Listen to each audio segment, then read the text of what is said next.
Hey guys, I am the Honest Mechanic and welcome to my channel. Today's video we're going to talk about part 2 of our mini restoration on my 1987 Yamaha Big Bear. Let's jump right in. Okay, so we're going to continue on with the theme of brakes. We've done the front, we've done the back. I got to come back to the front and change the liners on the one side. But the cable that activates the rear brake is quite stiff actually. I mean, it's probably even possibly seized at this point. But because we're on a budget, I'm going to try and save it. So I'm going to use this tool. This is called the cable Luber. So it's actually pretty neat. They're about like 10 bucks. I got this one at Royal Distributing. So what you do is you're going to install the can onto it. I'm using an LPS1. Doesn't matter what you use. They actually sell a proper product for this, which I don't have. Once you've got the straw into the tool, you're going to take the larger end, clamp it over the large side of the cable, and you're going to ensure that the cable part is sealed, and you're just going to cinch it down nice and tight, and that's going to hopefully, the idea here is that we're going to force fluid down the cable. You want this cinched in nice and tight because you don't want it spraying back. Very good idea to be wearing safety goggles, of course, when we're doing this. I got a rag handy just in case there's any mess.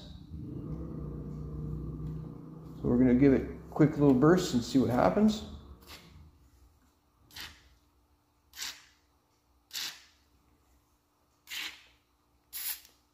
And that's what happens. Make sure the can has got nice pressure on it, because like I said, you want to force all of that fluid down the cable all the way to the other end. So I have it open at the other end, remove the little boot, and hopefully this will make its way there.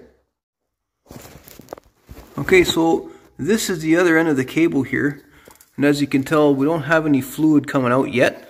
So I'm going to keep working at this until starts to dribble out of this end, and then I'm going to put this little protector back on, and hopefully after some time and use, of course, that's going to make this cable free up again, and we'll save ourselves a few bucks.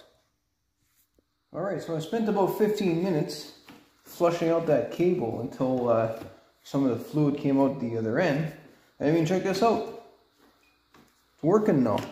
Not bad at all. I mean, now I can apply the park brake when I'm traveling with it. That's awesome. Moving on. Okay, so we're going to change the oil now. Because this thing is up on a lift and there's a skid plate on the bottom, I would have to take the skid plate off to do all that and get to the drain plug. I'm not going to do that. I'm going to cheat.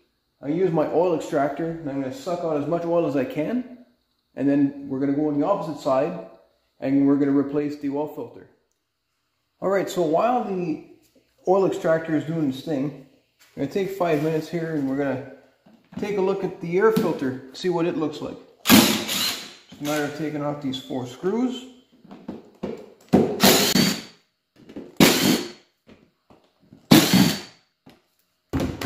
Removing the cover, of course. Come on, there we are. Ooh, I don't like what I see. That's seen better days. Ew. So definitely gonna need an air filter, because this is not filtering anything at all. So something else to put on the list. Alright, so the crankcase is empty. Got all the oil out of it. So we're gonna pull the oil filter housing out. So before I was able to do that, I had to remove the shifter linkage right over here. That just houses there, 1 bolt, pull it out, and that comes off the splines. And then there's 3 Allen head bolts. We're going to break those free, then we're going to pull it out.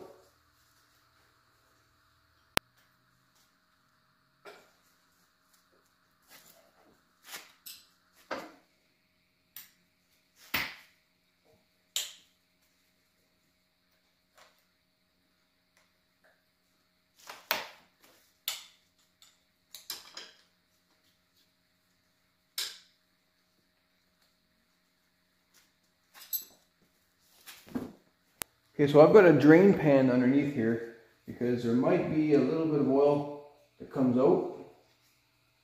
And these two lines go to the oil cooler. So yeah, there it is. Got a little bit coming out. Don't tell my wife because it's an old cookie sheet pan. She's probably looking for it right now.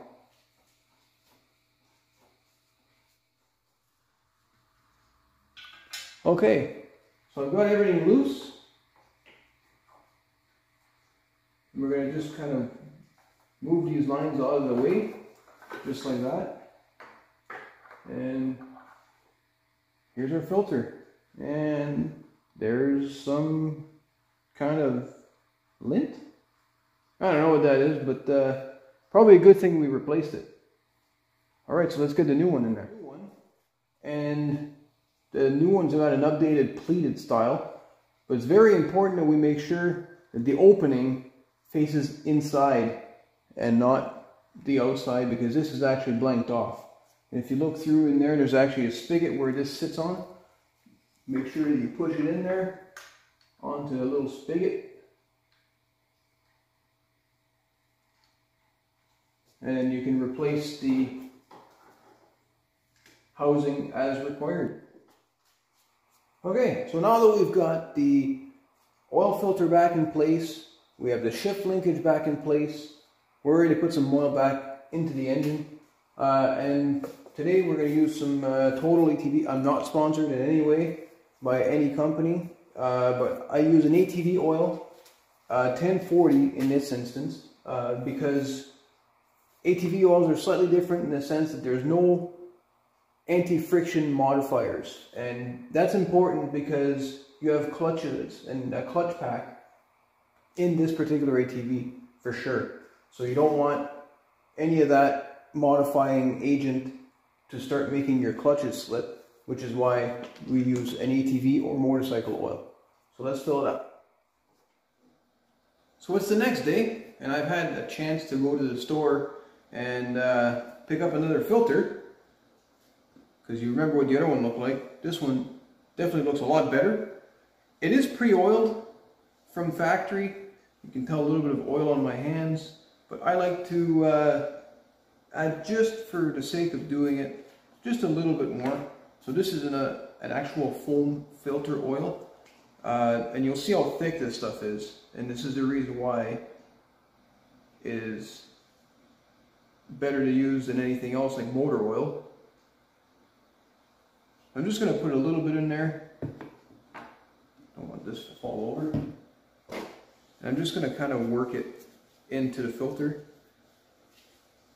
When you're working with these types of filters, you don't want to ring it. You don't want to do any of this stuff because you will damage the fibers in here. It's pretty delicate. So we're just going to place this over the holder. There we are. Okay. There you go. We're going to slide that over just like that. And we're going to push our lock into position and add a little bit of oil to this seal over here just to help it out.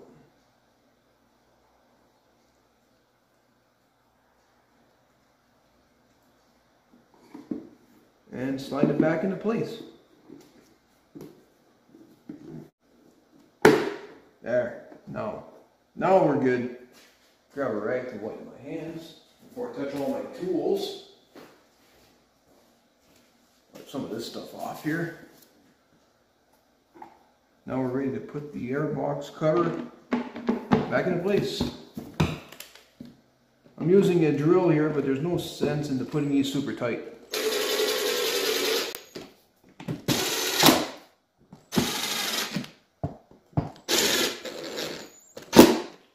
That's it for that. So let's move towards some cosmetic stuff. Let's install the front rack. I don't particularly like, this was a boat rack setup.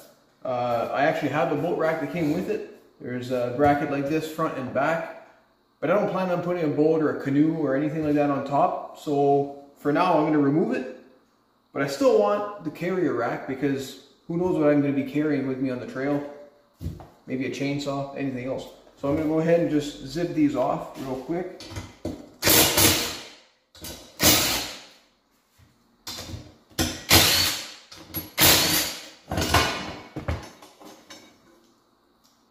Put these aside for later because they obviously fit very well. I'm going to put this guy on the bike.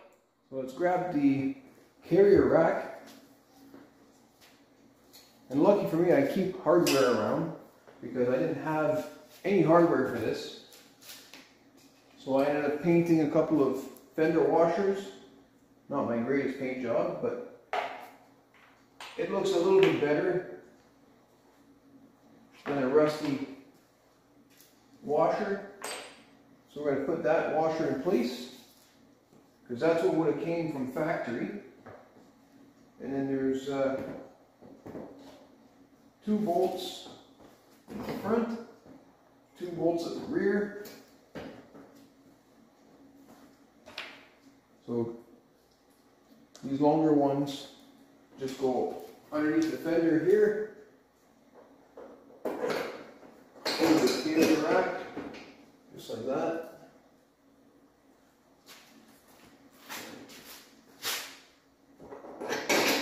One on this side, along with some washers and more nuts.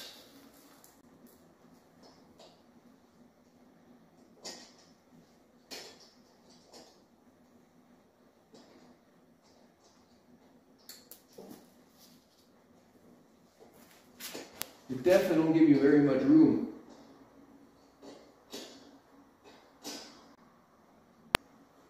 Come on now, help me out here.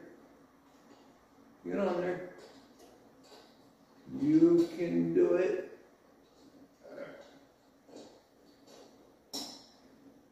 You can do it.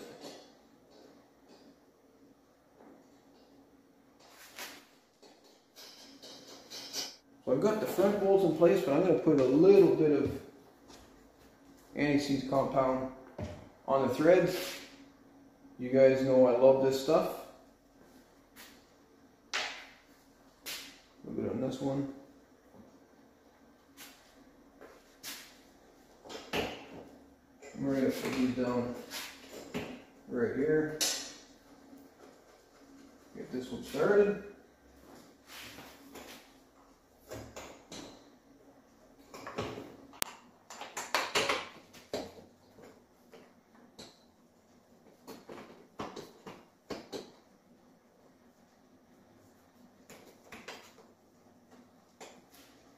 You got that one started. Now, all we need to do, tighten this down, get to the back and do a little bit more cosmetic work. Sticking with the same theme, I'm going to get rid of this hunk of wood, which was actually for holding an outboard engine for going boating, of course. Like I mentioned, these were for holding a boat rack. So we're going to take this off, get rid of this, and we'll see how this looks.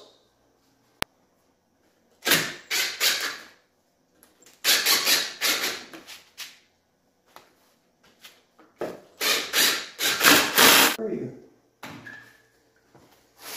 Oh, you're on this side.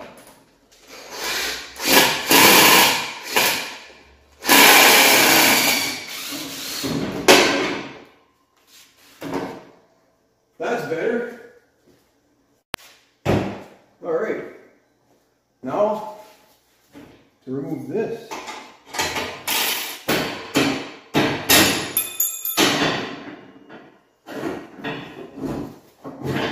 What is this? It's like a puzzle. Look at this. Wow. Perfect. Now that's more like it. This is kind of how I remember seeing it for the first time. Except, of course, for this rack here. I'm going to keep this in place because it's kind of handy. So we will look over here. So we got a little bit of an oil leak. We're going to have to deal with that over here. or that might actually be from when I changed the oil with that filter. And yeah, that slow leak has definitely been getting worse. So how about we attack that next?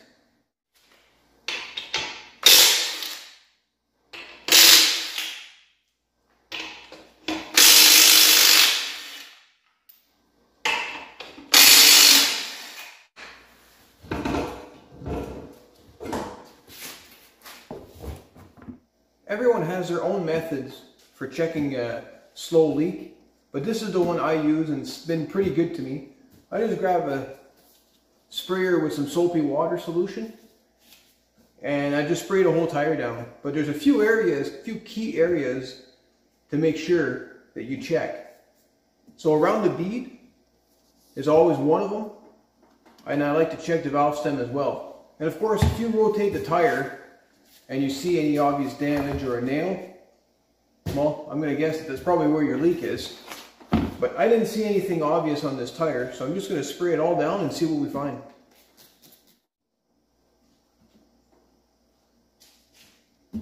There it is. You guys see it? Check this out.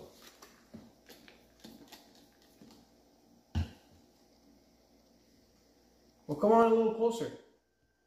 You guys see it? Right there. We've got a leaky valve stem. That's a simple solution. I mean,